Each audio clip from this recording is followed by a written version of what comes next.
మళ్ళీ అదే తప్పు, ప్రాంతాల మధ్య అసమానతలు ఉన్నప్పుడు భావ సమైక్యత ఎలా సాధ్యం అంటూ ప్రొఫెసర్ జి హరగోపాల్ ఇంటర్వ్యూ సాక్షి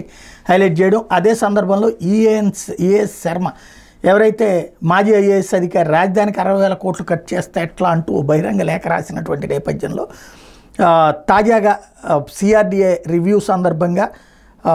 నారాయణ తీవ్రంగా స్పందించారు. అమరావతి మీద ఇప్పటికే వైసీపీ నాయకులు దుష్ప్రచారం చేస్తున్నారు, ఇదివరకు అన్నటువంటి మాట ఒకటి ఉంది కదా, దానికి అదే సంపాదించుకోవడం self sustainable city, self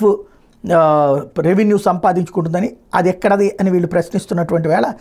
Amaravati మీద ఇప్పటికీ వైసీపీ నాయకులు దుష్ప్రచారం చేస్తున్నారు. అమరావతి కోసం తీసుకున్న భూములను అమ్మడం ద్వారా లోన్లు కడతాం, అమరావతిలో వచ్చే ఆదాయంతో తిరిగి రుణాలు చెల్లిస్తాం, ప్రజల మీద ఎలాంటి భారం లేకుండా లోన్లు తీరుస్తాం,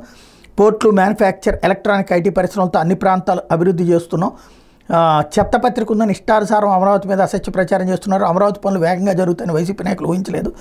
అమరావతి తరహాలో ల్యాండ్ పూలింగ్ ద్వారా పోర్ట్లు ఉన్న ప్రాంతాలు శాటిలైట్ సిటీలు నిర్మిస్తాం, సీఎం చంద్రబాబు విజన్ ఉన్న వ్యక్తి, ఎవరెంత దుష్ప్రచారం చేసినా 3 ఏళ్లలో అమరావతి నిర్మాణం పూర్తి చేస్తామని ప్రకటించారు మంత్రి నారాయణ.